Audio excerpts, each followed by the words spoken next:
And Vic with 9, not really any incidents. Really. Same with Dabney. Dabney, I'm trying to think. With 8 in particular. Dabney and 8, they do. Yeah, because the rest of them, there really isn't too much interaction. But Dabney and 8. Oh god, I can't wait to get to the bronze bunks now. Oh yeah.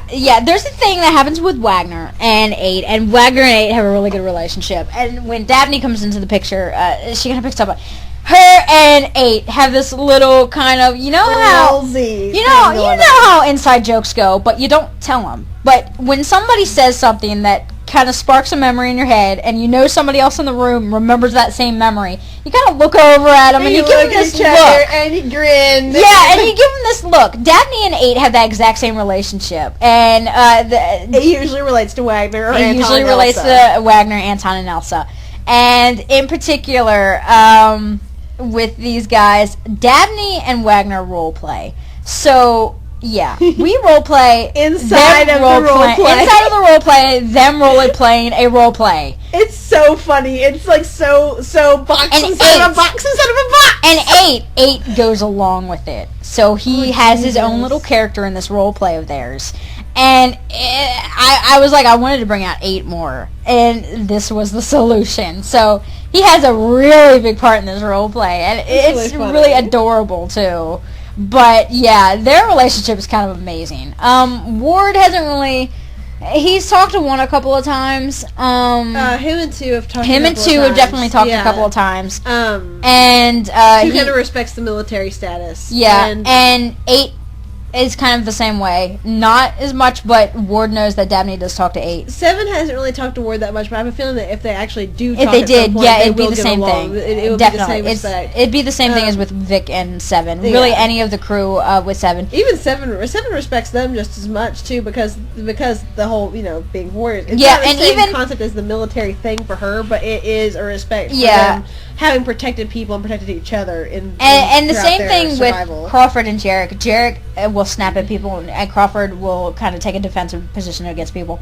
But even though they might snap at 7 or whatever, there's that same respect. And I think there's at one point where Crawford does kind of snap at her, and Vic just kind of kicks him in the freaking knee, saying, Yeah, respect. A little bit of respect. But yeah, I mean, in general, Eaton's crew just kind of... They haven't really had a chance, I don't think, to really... Because that's when we started bringing in a lot of characters. And Eaton's crew and the Franz Punks really do... They're when they come in, it's really kind of close. So we started kind of meshing around. This is where we had the issue with the numerous characters. And this is where we said we were going to stop, but... And the 9 crew, in some ways, 9 in particular and 5, both had this thing that occurred with them when we started introducing these gangs, was... I think it kind of makes 9 and 5 both nervous. 9 because there are so many volatile personalities in the room. And this kind of, it makes him think of 1, it makes him think of how things happen and escalate, and they start getting a little worry. And plus, 7 Eaton's doesn't crew. mind so much, but 7's usually outside, or she's usually hanging around somewhere or exploring. So she's usually away from it. Yeah, you saw that too? Yeah. But in particular, I know with 9 and 5, because Eaton's crew is really the first crew who is very forward. Yeah. And they're very much, if something happens, they feel like it's their responsibility to be at the front of the fire. They have to be in the front line. And as such, this really takes a toll on 9 and 5 in particular. Because even though 9 was always, the one who says we need to get out there, and 7 was the one. And he still does that to a certain degree, but 9 now has a reservation with that because 9 because of what happened. Because of what happened. He does not want to get anybody else killed. He doesn't want anybody else. And it seems like every time 9 instigates something in RagNBone, something terrible does happen. You will see even though that was never intended either. It was never intended, but it does happen because of his character. He's not trying. He's really not trying. It just happens. So by the time that 5 comes to him at some point and tells him, please don't do anything rash, he doesn't. He feels really bad. And what is he talking about? The thing. Apparently Vicky threw a fit because he was talking to John and WFM. About VTO? That's weird. Anyway. It's Vicky. Nobody cares.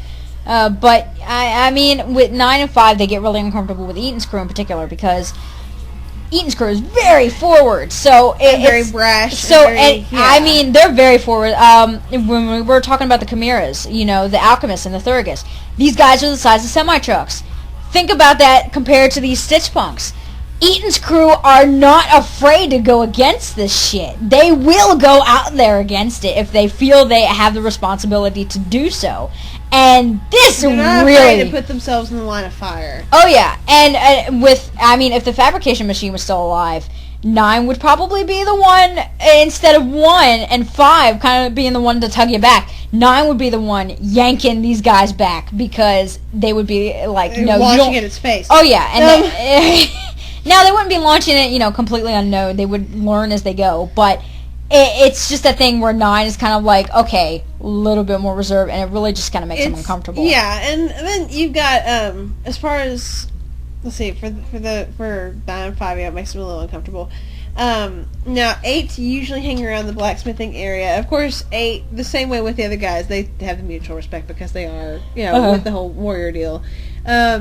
2 is normally hanging around with 5, and 5 is normally hanging around with Dickens, and so they're usually in the crafts room, and that's mainly because of Dickens's thing with not liking to be around the and basically Dickens and 5 are both kind of, you know, nervous Nellies. They're kind of jumpy. If they're perfect for each other. Yeah, the amount of people on the table and stuff, it makes them kind of withdraw a little bit. Yeah, I mean there are scenes where 5 does feel like something needs to be done in certain areas, and people will still go and hang out with them. It's not like we take them entirely out of the comic. We don't. We don't take them entirely out of the comic or anything like that. They just you have to understand we got 64 characters here to kind of work with. They just kind of end up basically they end up a lot of times. They end up a lot in the crafts room hanging out, and you see a lot of 9 and 7 and Brad coming to visit, pretty much. It's just a room over. It's not like it's a big jump across the house or anything. It's just a short walk across the living room. So they're not entirely taken out. They're just, withdraw a little bit. Now onto the Franz punks. Oh, bejesus. The Franz punks, the Clockwork crew, the ones with the clocks in their chests, when they show up, their relationships with the original cast is interesting. Where is our list here? Here we go. What? Yeah, I got it. Okay, so Klaus loves the twins. I want to say that straight up because Klaus and Liesel actually have the same eye flickering thing. They don't use it as much, but they have it. And the reason why is because Klaus and Liesel were technically the leaders of the Franz punks as far as when they actually worked in the shop. And the reason why they had this particular feature built into them is because they could project the clockwork mechanism on the wall for the others to work from. So they could actually project what they needed up onto the wall. And from there, Anton and Elsa would see what they need to see, and be able to put together the next portion of the clock if it was only one of the large ones. And so when Klaus first realizes that 3 and 4 can do this, he flips out and he flickers back at them. And for several minutes, they sit there and have a whole conversation like this. Yeah, for him, this was like a big deal, and for him and them, they actually share this and are able to communicate in this way, and it makes him a lot more comfortable with talking at first. As far as other cast members, Klaus is really kind of a shut-in. He doesn't really interact that much with the rest of the crew. Now, he interacts a little bit with Twain and Tolstoy in the beginning because when Klaus is first introduced, he is damaged and he has to be fixed. So they help him out and fix him up because we have like a team of medics all told. Twain, Tolstoy, Dickens, Brad, and 5. It's really funny because the Eaton's crew is the only one without medic. Yeah, the Eaton's group is the only group that doesn't have a medic. But Twain, Tolstoy, Dickens, Brad, and 5 kind of make up our little medical emergency team, and they all specialize in different areas. Brad specializes in skeletal work and framework. Tolstoy actually is an all-round medic. She can do everything. Dickens can do both, but she is better with needle and thread, and Twain does needle and thread repairs. Now, Klaus's interactions with the rest of the group is really limited because Klaus is he's a shut-in, kind of. Not really a shut-in. He's just... Who? How would you describe Klaus? Klaus? He doesn't talk much. Klaus is not a shut-in, but, I mean, can we give it away that he's been a box? Klaus went through a major incident of trauma. Here. Join me on the couch. You can lay on me. I can lay on me. Yay! Okay. Klaus went through a major incident of trauma. Of course, did we ever give away what happened to them or no? The Franz punks are obviously dead. Save for Klaus. He gets stuck in a box for about 10, 15 years. Basically, their caretaker, actually, if you read in the blog entries for the Stitch Punk script, you will read an entry written by a human character in the storyline, and in addition to that, one of her pictures in her gallery with the snake. Yeah, there's actually 2 different entries for this. Like, one of them is an entry from an entry that's a conversation between 2 characters, but it's a one-sided conversation, and the other one is a journal entry from another character.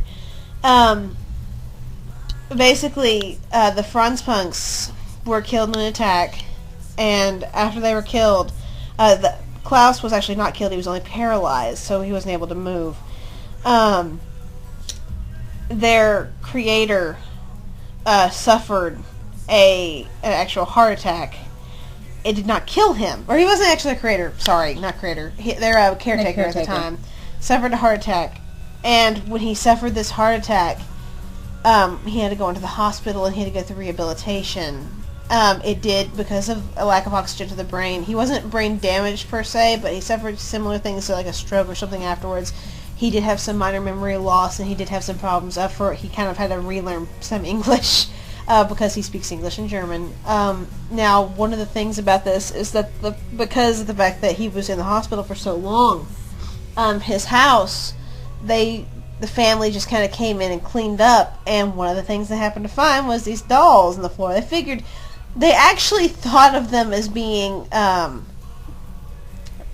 clocks, like, because they thought they were like ornamental clocks, because they do have clocks in their chest. They took them and just kind of tossed them in a box and put them in a closet, and they were there for ages until they were passed on to another person. Let me think. So Klaus is sort of really. What the hell do you have on your screen? I'm sorry, this is the most distracting thing I've seen. Anyway, go back to what you were. Freaking colors. These super freaking colors. Anyway, really fucking saturated colors. I'm sorry, they're really bright. And it's distracting to an artist like me. I'm like, bright colors on the screen. What the hell is no? No. But anyway, you can continue. Stop a whole hell lot of that. We clearly can't browse art while we're doing this. No, we can't. Anyway. Where's our 9 voices at? I need to know. Because you got me lost again. Liesel. Well, Klaus doesn't have a lot of interactions with people because Klaus is obviously, after this whole traumatic incident of being in a box, paralyzed, he's comfortable for with years. 8 for a little bit, because 8's quiet as he is. Yeah, he's really quiet. He doesn't really talk to people, and it's not that he doesn't want to talk to people. It's just he's not used to talking yet, and he focuses on his work because it probably is one of the few things that's keeping him sane. After the amount of time that he spent in solitary confinement, essentially. Liesel and 7 have talked. Yeah, Liesel and 7 have talked. Liesel likes the twins, of course, because she's a very motherly kind of character. Liesel, actually, 1 in particular, this is kind of where we bring it in, where 1 does talk German. He does speak German. And obviously, it's because because obviously this is they were created in Munich, Germany, but by the scientists, and we kind of figured some of what the scientist does kind of convert over because 9 obviously knows how to do some things that the scientist did.